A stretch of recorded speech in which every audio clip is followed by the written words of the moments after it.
increasingly, I'm having a desire, or more of a reaction to when someone says, I'm a libertarian.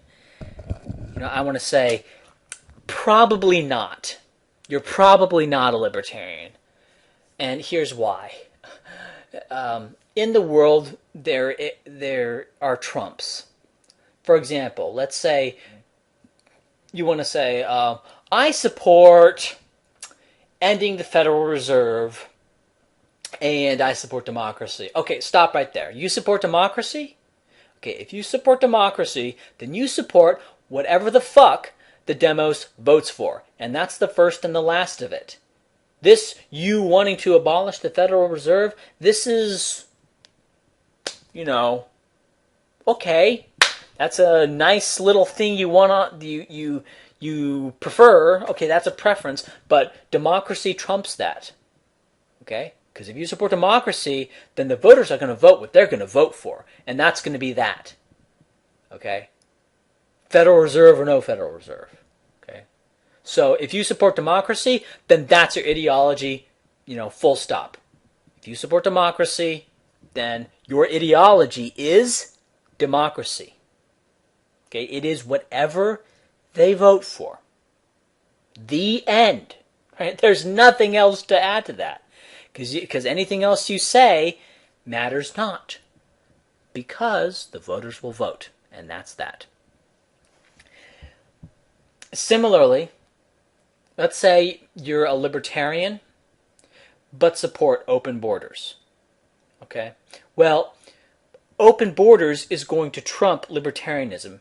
The reason being is that Africans are going to migrate to your country, and Amerindians are going to migrate to your country. And they're going to vote, or if there's no voting system, they're going to take over the organs of government and impose whatever kind of government they want. Okay?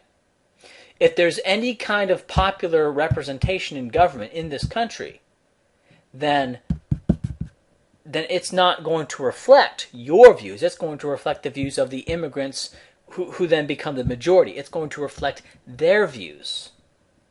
See? So that trumps libertarianism.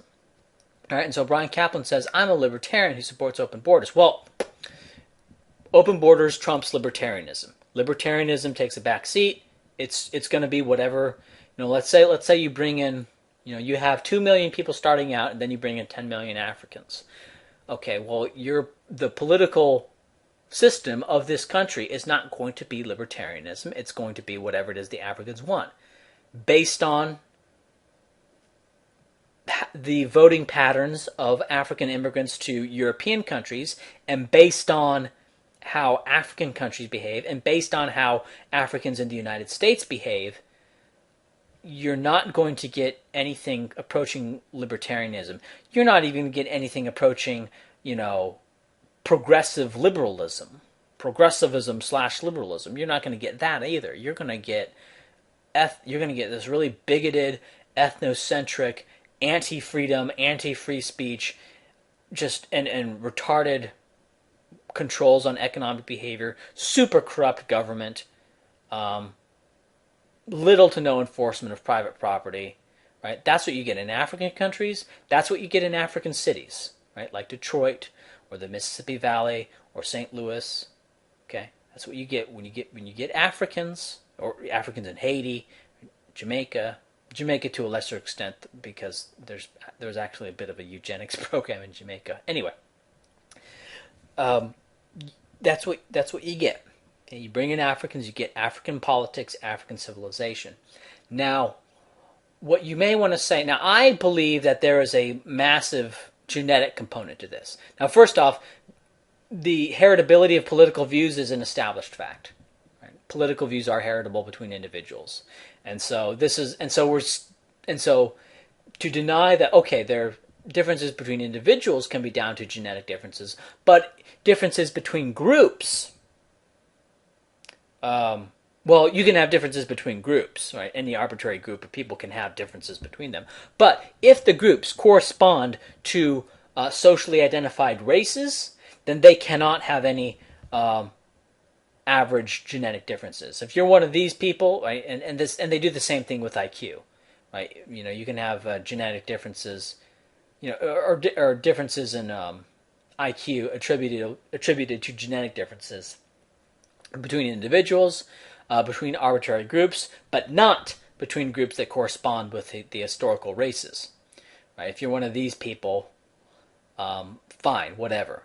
But the point being that there has been no reliable way to libertarianize a either Amerindian mestizo population or a Southeast Asian population or an African population. There's been no reliable way to libertarianize the populations. Now, please don't be a sophist. Don't tell me about Thomas Sowell or Walter Williams, and don't tell me about Zoe from PJ Media.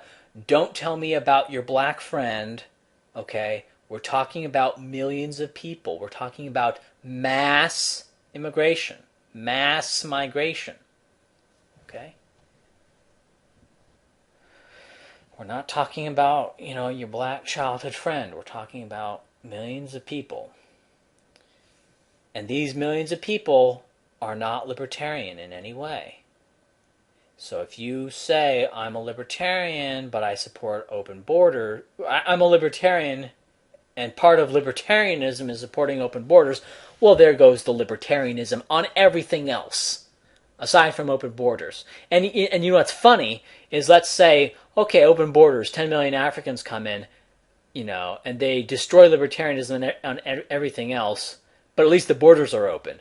Well, maybe. The Africans are in charge. Maybe they want to close the borders, right? So there goes your libertarian state, or libertarian region, or whatever it is, after they take over, right?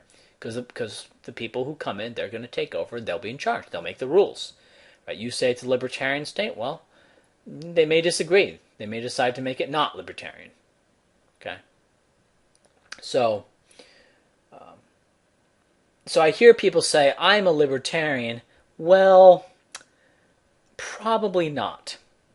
Right? Because if you say you're a libertarian, you probably support open borders. If you support open borders, then you're not a libertarian. You are a supporter of whatever ideology permeates the people who are going to come into your country and take it over. Right? That's your political ideology. And you could say, well, I have these libertarian preferences over here. Right. Trumps. Okay. These immigrant groups trump that. Right. And so your political ideology is, black and Amerindian ethnic populism. That's your political ideology if you support open borders. It's not libertarianism. Right. Because it's really funny, because you could say, well, I support open borders because that's a libertarian principle. Well, then upholding that libertarian principle then makes you no longer a libertarian, because these people are going to come in and they're not libertarians. And I think there is a large genetic component. I mean, Chile aside, Chile throws a bit of a wrench in what I'm saying, but the broad arc of data tells me that there's probably a genetic component. Maybe I don't deny environment either, okay, but I think my personal opinion is that there is a genetic component to these differences in political predispositions between groups. I know for a fact that there is a genetic component to political predisposition differences between individuals. Okay, so why not between groups? Well, I think it's almost a certainty that there's going to be at least some. But even denying that, let's just, for the sake of argument, say that there are no average innate political differences between groups, that any political differences are entirely a result of environment. Let's just assume that, for the sake of argument. I'll grant that for the sake of argument. You still don't know how to change it en masse, right? You still don't know how to turn these immigrant groups into libertarians. You still don't know, or any other political ideology, right? because even though blacks and mestizos, they like to vote for the Democrat Party, nobody would confuse Mexico and sub-Saharan Africa for the progressive ideal. And Mexico is one of the richest countries south of the United States. Mexico is well above, you go down to Colombia, Venezuela, the Guatemala, Honduras, El Salvador, Panama, Costa Rica, Cuba. You're going to get a radically different. You get much worse than Mexico. Mexico is well above the average for that region. So at best, you're going to get a mixture between sub-Saharan Africa and Mexico. Probably you're going to get something a little bit worse than that, right? And that's not progressive, right? Even though these people vote Democrat, okay, the countries they create, the political systems they create, are not progressive. Now, I think progressive is kind of a bullshit term, kind of like, an 8-year-old. Like you ask an 8-year-old, what are you going to name your team?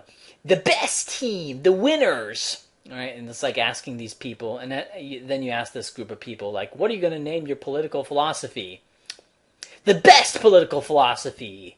Progressivism. We're for progress, as opposed to these other people who are against progress.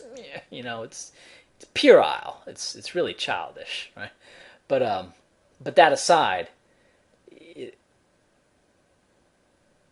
even granting this environmental assumption that everything's environmental, there's no genes don't exist or whatever, they're really,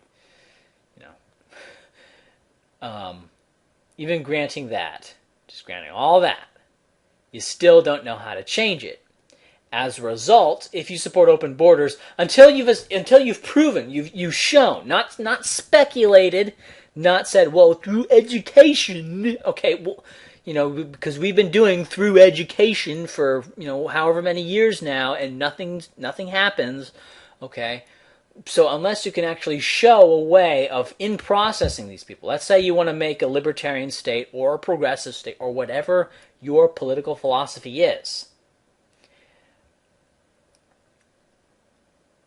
Unless you can show a way of processing these groups that come in and making them and processing them and making them agree with your political philosophy, then your support for open borders trumps your political philosophy, right? Because they're going to come in, they're going to do what they do, right? Which is, lack of support for property rights, lack of free speech, lack of due process, inconsistently applied business laws. To a degree, you're getting a lot of that in the United States, as well as the United States kind of circles the drain. But it's still worse in Latin America and Africa and Southeast Asia, right? So that's what you're going to get, probably, unless you can show a way, show something that has not been done, which is a way to process these people, right? And don't fucking just say education, because that's been tried, it's failed, okay? I think it's genetic. I think it's a largely genetic thing, but that may be a bridge too far for you. Okay, if it's a bridge too far for you, fine, but at least admit that it's really fucking hard to break. It's not something that's been able to break. You have not been able to. Let's take a libertarian, for example. You have not been able to figure out how to reliably turn blacks into libertarians, right? So. Given that, any kind of reasonable operating assumption is that if you make a libertarian state and you import millions of these other races, that they're not going to be libertarian, okay? Unless you can show anything to the contrary, that's what's going to happen. They're going to come in and they're not going to be libertarian, and they're going to destroy your libertarian idea, okay? Even though the libertarian principle says open borders, well, if you open up the borders, everything else is going to be destroyed. And after everything, and after every other form of libertarianism is destroyed, open borders will probably be destroyed as well. They'll probably close the borders as well. Um, and that'll be the end of it. And that'll be the first and the last of it. So if you say you're a libertarian and you support open borders, well, no, you're not a libertarian because because their political views are going to trump your libertarian political views. They're going to come in, they're going to become the majority, and they're going to do what they want to do. Libertarianism be damned. Unless you can show a way to reliably in-process them. Same with, quote-unquote progressives. Same with, not liberals, conservatives, quote-unquote, in the context of the United States. Same with communists. Funnily enough, Karl Marx said that communism was too advanced for black people. Right? You couldn't have communism among black people because they were too primitive in a biological sense. So, whatever you think that's worth. So that's just what I wanted to say in this video. Now, if you want to have a country with any sensible political philosophy, you're going to have to control the kinds of people who come in. This does not mean white nationalism, though it probably means white nationalism. Here's why. There are two groups of people that can make good political systems reliably. East Asians and Europeans. So if you want to have a good political system, your population needs to be made up of those people. Now, if you're white and if you live in the United States, you can say, well, we're going to limit immigration to Europeans, and you're going to have to come up with a kind of a genetic cutoff line as to where Europe begins and the Middle East, where Europe ends and the Middle East begins. And you're going to have to cut off line for East Asian somewhere as well. But generally, if you limit your immigration to these populations, then you'll be fine. Now, practically speaking, you're not going to get that many immigrants from the continent of Europe or East Asia, right? Because their populations aren't booming like they used to be, and they're getting old, and so they're not exporting massive amounts of immigrants like they used to be. So practically what this means, I mean, yeah, you'll let in East Asian type people into your country, but practically what this means is it's going to be white. I mean, there's going to be a few East Asians coming in, there's going to be a few white people coming in, but very few. And it's mostly going to be the population of white people you have now, and that's what it's going to be if you do this kind of population control. So it's kind of like a de facto white nationalism, even if you find the idea abhorrent or something. But that's what it's going to be. So that's one way of doing it. Another way of doing it is to limit the population in some other way that doesn't have to do with race. Britain actually does this with their immigrants, but they don't do it on the basis of political ideology. They do it on the basis of education level, which is a proxy for IQ. As a result, the blacks in Britain have an average IQ of around between 90 and 93, and they actually, the GSCs or the A levels or whatever that they have in Britain are not IQ tests at all. They're very they have very low G loading. They are an academic achievement test. They are a true achievement test, whereas the SAT and ACT are more proxies for IQ. Anyway, that aside, so those are the two ways of doing it. You got to control your population. If you want to have, because it's very simple. If you want to have a libertarian area, you need to have libertarian people. And there are some black libertarians, okay, but even then there's going to be regression to the mean. But going along with our little assumption that everything's environment and genetics don't exist in the context of populations. They exist in terms of individuals, right? Individuals can have genetically different political predispositions. In fact, that is fact. That is true. Okay, but and of course, arbitrary groups can and almost certainly will. Right? If you take any random group of people and compare it to another random group of people, there's almost certainly going to be an average difference between them. But if the groups happen to correspond with historically significant races, there will be no difference at all in the averages, right? Because if there were, that would be racist and therefore wrong. And therefore that could not happen because it would be racist. Okay. I lost my train of thought. I'll just conclude. To have a good government, you need to have the people who can make good government. If you say that I'm a communist or a conservative in the American sense, or a liberal progressive in the American sense, or a libertarian in the American sense, and you support open borders, well,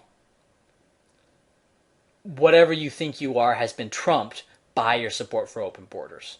And practically, your political philosophy is whatever the immigrants who come in believe. And that is the first and the last of it. Anything else is just your kind of wishful thinking opinion. All right, but if you don't say it's going to be a libertarian state and we're going to make sure to only let in libertarians, then you got a libertarian state or a communist state or progressive or whatever your idea is. Okay? So that's just what I wanted to say here in this video.